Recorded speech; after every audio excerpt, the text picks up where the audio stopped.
안녕하세요, 여러분. 오늘은 귀신 공부라는 흥미로운 주제에 대해 이야기해보려고 합니다. 이 주제는 단순히 귀신에 대한 이야기가 아니라 우리의 삶과 영적인 세계, 그리고 우리의 내면적 성장에 대한 깊이 있는 탐구입니다. 먼저 귀신 공부라는 개념이 무엇인지 살펴보겠습니다. 우리 주변에는 귀신이나 다른 사람들에게 치인다고 느끼는 사람들이 있습니다. 이런 사람들에게는 귀신 공부나 사람 공부가 필요하다고 합니다. 하지만 이 공부는 어떻게 해야 할까요?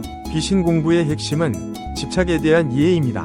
귀신은 본질적으로 무식하고 단순한 존재입니다. 그들은 살아생전의 집착에 묶여 있기 때문에 귀신이 된 것입니다.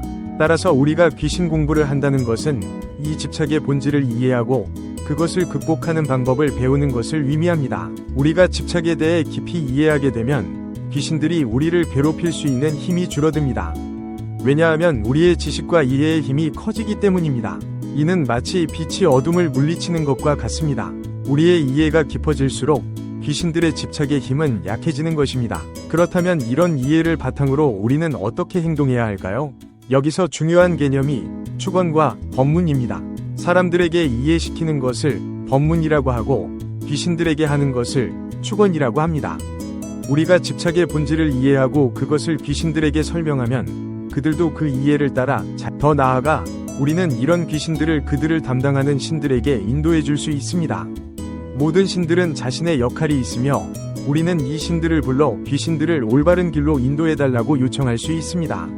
이렇게 함으로써 차원계, 즉 영적인 세계가 더욱 부드럽게 운행될 수 있습니다. 하지만 많은 사람들이 이런 방법을 모르고 대신 귀신을 쫓아내거나 위협하는 등의 방법을 사용합니다.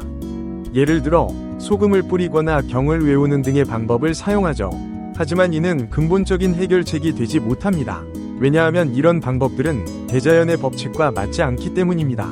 귀신들이 우리 곁에 오는 것은 우리를 공부시키기 위한 것이며 그들도 우리와 같은 팀의 일부라고 볼 수 있습니다. 이런 관점에서 볼 때 우리 주변의 모든 것이 우리에게 가르침을 주고 있다고 볼 수 있습니다. 우리가 무심코 하는 말들, 우리 사회에서 흔히 듣는 표현들, 이 모든 것이 자연의 소리이며 우리에게 무언가를 가르치고 있는 것입니다. 문제는 우리가 이런 가르침을 제대로 받아들이지 못하고 있다는 점입니다. 우리가 내뱉는 말, 우리의 생각, 이 모든 것이 엄청난 에너지를 가지고 있습니다. 이는 우리가 측정할 수 없을 정도로 강력한 힘을 지니고 있죠. 따라서 우리의 공부, 특히 영혼의 공부나 차원계의 공부는 이런 에너지를 이해하고 다루는 법을 배우는 것이라고 할 수 있습니다. 그런데 여기서 주의해야 할 점이 있습니다. 이런 공부는 모든 사람에게 똑같이 적용되는 것이 아닙니다. 우리는 크게 상, 중, 하 세 단계로 나눌 수 있는데 각 단계에 따라 해야 할 공부가 다릅니다. 상단의 공부를 해야 하는 사람들은 이번 생이 마지막 생이 될 가능성이 높은 사람들입니다. 이들은 이번 생에서 자신의 역할을 다하고 영혼이 맑게 되어 더 이상 인간으로 돌아오지 않을 수 있는 사람들이죠. 중단의 공부를 해야 하는 사람들은 아직 한 번 더 윤회를 해야 하는 사람들입니다. 이들은 아직 배워야 할 것이 남아있기 때문에 다시 인간으로 태어나게 될 것입니다. 하단의 공부를 해야 하는 사람들은 아직 2번 이상의 윤회가 남아있는 사람들입니다. 이들은 아직 많은 것을 배워야 하며 여러 번의 인생을 통해 성장해 나갈 것입니다. 이렇게 각자의 단계에 맞는 공부를 해야 하는 이유는 무엇일까요? 그것은 각 단계마다 해야 할 일이 다르고 필요한 지식과 이해의 깊이가 다르기 때문입니다. 상단의 공부를 하단에 있는 사람에게 가르치면 오히려 혼란만 가중될 수 있습니다. 그렇다고 해서 다른 단계의 공부를 듣는 것이 완전히 무의미하다는 뜻은 아닙니다. 우리는 모든 단계의 공부를 들을 수 있지만 우리의 현재 수준에 맞는 내용만을 흡수하게 됩니다. 이는 마치 물이 그릇의 크기만큼만 담기는 것과 같습니다. 우리의 영적 성장도 이와 비슷합니다. 처음에는 가장 낮은 수준의 영적 존재들을 만나고 다스리는 법을 배웁니다. 그 다음에는 조금 더 높은 수준의 영적 존재들을 만나게 되고 최종적으로는 가장 높은 수준의 신들을 만나게 됩니다.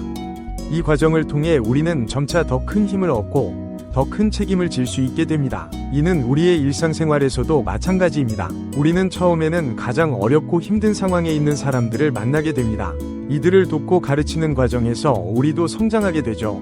그 다음에는 조금 더 나은 상황에 있는 사람들을 만나게 되고 결국에는 큰 영향력을 가진 사람들을 만나고 함께 일할 수 있게 됩니다. 그렇기 때문에 우리는 지금 당장 가장 높은 수준의 지식을 얻으려고 조급해할 필요가 없습니다.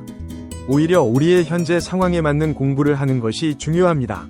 예를 들어 지금 당장 먹고 사는 것이 힘들다면 그것부터 해결하는 방법을 배워야 합니다. 그 다음에 주변 사람들과의 관계를 개선하는 법을 배우고 그 이후에 더 높은 수준의 영적인 공부를 할 수 있게 되는 것입니다. 이런 과정을 통해 우리의 질량, 즉 우리의 내적 역량이 점차 커지게 됩니다. 그러면 처음에는 이해하지 못했던 깊은 가르침들이 점차 이해되기 시작합니다. 같은 가르침을 여러 번 들어도 매번 새로운 깨달음을 얻게 되는 것은 바로 이 때문입니다. 진정한 깨달음은 단순히 머리로 이해하는 것이 아닙니다. 그것은 우리의 전체 존재가 그 진리를 받아들일 때 일어납니다. 이때 우리는 눈물이 나고 몸이 가벼워지는 등의 강렬한 경험을 하게 됩니다. 이것이 바로 법심이 생기는 순간입니다. 따라서 우리는 조급해하지 말고 지금 우리에게 주어진 가르침을 성실히 받아들이며 실천해 나가야 합니다. 그러다 보면 우리의 질량이 점차 커지고 때때로 큰 깨달음의 순간이 찾아올 것입니다. 이런 과정을 통해 우리는 한 단계씩 성장해 나갈 수 있습니다. 마지막으로 우리가 힘들고 어려운 상황에 처해 있다면 그것은 우리 안에 무언가가 막혀 있다는 신호일 수 있습니다. 이때 우리는 더욱 열심히 바른 지식을 습득하고 실천해야 합니다. 그렇게 하면 언젠가 그 막힌 것이 뚫리고 우리의 눈이 번쩍 뜨이는 순간이 올 것입니다. 그때 우리는 전에 보지 못했던 것들을 보게 되고 새로운 지혜를 얻게 될 것입니다. 여러분, 이 모든 과정은 쉽지 않습니다. 하지만 끈기를 가지고 꾸준히 노력한다면 반드시 성장할 수 있습니다. 우리 각자가 자신의 단계에 맞는 공부를 하며 점차 더 높은 수준으로 나아가길 바랍니다. 그리고 언젠가 우리 모두가 진정한 깨달음을 얻어 이 세상을 더 나은 곳으로 만들 수 있기를 희망합니다. 감사합니다.